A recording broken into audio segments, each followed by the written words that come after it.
The Eastern Conference is heating up. Three powerhouse teams had made bold moves this offseason, aiming to challenge the Boston Celtics and claim the top spot. Could one of them be the new king of the East? First off, let's talk about a team that might be one of the hottest this offseason. They made a splash by acquiring Mikal Bridges from the Brooklyn Nets, paying a price of 5 first-round picks and 1 first-round swap. They also signed OG Anunoby to a 5-year, $212.5 million contract and extended Jalen Brunson with a 4-year, $156.5 million deal. Just last week, they finally pulled the trigger on trading Julius Randle, along with Dante DiVincenzo and a top 13 protected first-round pick that originally belonged to the Detroit Pistons, which probably won't amount to much. In return, they acquired one of the best draft files in the league, Karl-Anthony Towns. Yes, we are talking about the New York Knicks. From the Knicks' point of view, Julius Randle lost his starting position last season when he was injured. The Knicks went all the way to the second round without him. If Julius had stayed, along with Mikal Bridges and OG Anunoby, he would have had to play center, which probably isn't the best idea. Karl-Anthony Towns, on the other hand, can play the center position without problems, at least on the offensive end. Losing Dante is a setback for the Knicks, but without including him, the trade may never have happened. The Knicks' current roster including Jalen Brunson, Josh Hart, OG Anunoby, Mikal Bridges, and Karl-Anthony Towns, along with Precious Achiuwa and Mitchell Robinson, an impressive lineup and arguably their best 7 players right now. While they don't have a big 3 superstar team up that makes fans think next season is already over like Brooklyn Nets, the Knicks could be one of the best win defending teams in the league. Compare this lineup to Boston's. Offensively, the Knicks on paper are better than last season without a doubt. However, one of the potential issues with this star lineup after acquiring Karl-Anthony Towns, and the same as last season, is who will initiate the offense. Of course, Jalen Brunson is the best person for that role, but if he is the only one who can do it, they may run into trouble at some point. Both Mikal Bridges and OG Anunoby are elite 3-and-D players with some ability to attack off the dribble, but organizing the offense isn't what they are best at. The same goes for Josh Hart. What about Cat? Well, we saw how he played last season against Denver and the Mavericks. His performance was inconsistent. He relied too much on his shooting touch. Part of the problem was that Rudy made the paint area harder to attack, leaving almost no space under the basket. While Cat has the ability to play in the low post, it requires help from passers. Playing with Jalen Brunson from the start of next season will be beneficial for them, as the Knicks will have the full regular season to build chemistry. The bench is weaker than last season, especially considering Dante's performance. If Miles McBride and Cameron Payne can step up, they could help fill that gap a bit. On the other side of the floor, the Knicks might be a top contender in the Eastern Conference. Facing 2 of the top 5 3D players in the league will definitely put pressure on Jason Tatum and Jaylen Brown. With Jalen Brunson and Josh Hart matching up against Jrue Holiday and Derrick White, they may not be elite defenders but should hold their own. The center position will be interesting. Cat have never been known as a good defender. However, depending on the task he's assigned, his performance might vary. Obviously, protecting the paint while rooming to help teammates like Rudy does is beyond his capabilities, but staying one-on-one with an opponent, Cat can handle that assignment.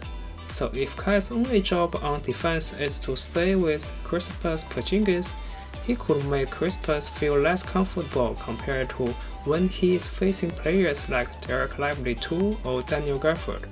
Allowing 2 of the best 3D players to roam and protect the paint may not be a bad strategy. But basketball isn't just about one-on-one matchups.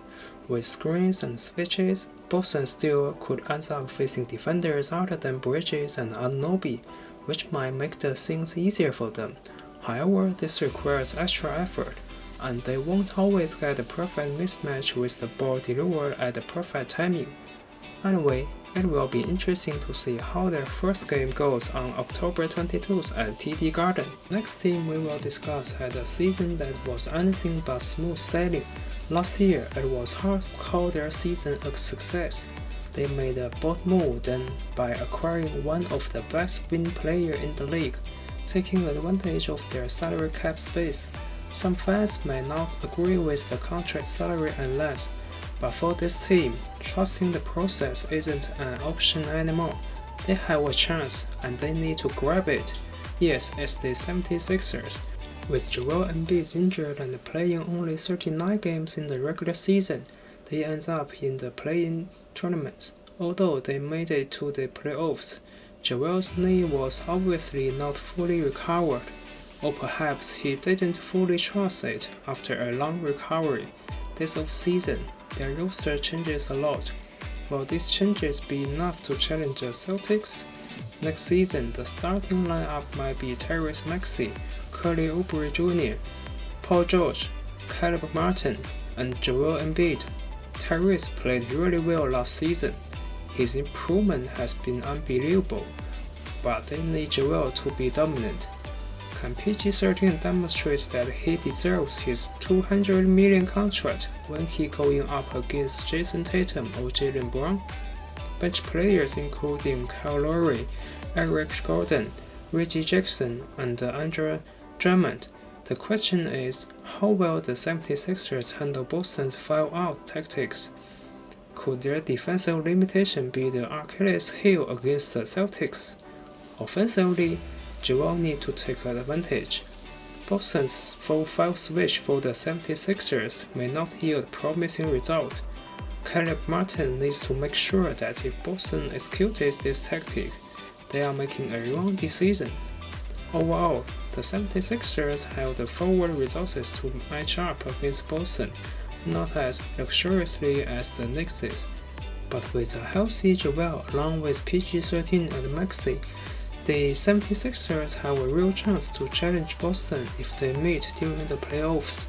The last team on our radar might have fallen out of favor for a while, and although their big three combination haven't changed, they are coming off a disappointing season. After a shocking trade in the 2022-23 offseason, the Bucks were expected to have an unstoppable pick-and-roll deal, with hopes of chasing their second championship of the 21st century, but instead, their journey ends in the first round. This offseason, the Bucks faced the reality of restrictive salary cap, leaving their management team with limited options. They couldn't touch their big three core, but they did make some sneaky moves, signing Taurean Prince for $3 million and surprisingly picking up Gary Trent Jr. for just $2.6 million on a minimum salary. And to shake things up on the sidelines, they brought back Darvin Ham to the coaching staff. Yet here's the question, is beating Boston really the Bucks' primary goal? Enter Doc Rivers, who now carries the weight of making the Damian Giannis partnership work. This could very well be Doc's last shot as a head coach if the team still struggled through the first half of the season. And what about Chris Middleton? His stellar performance against the Pacers raised eyeballs, but let's not forget he only played 55 games in the regular season, and obviously he did not find a role to play with Damian together the last season, nor did the coach team. Can he adapt to playing alongside Damian to maximize the team's offensive firepower? What do you think? Which team has the best shot at taking down Boston in the playoff next season? Share your thoughts in the comments below. And don't forget to subscribe as we will dive into Western Conference matchups in our upcoming videos.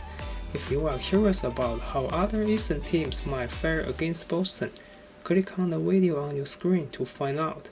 Thanks for watching.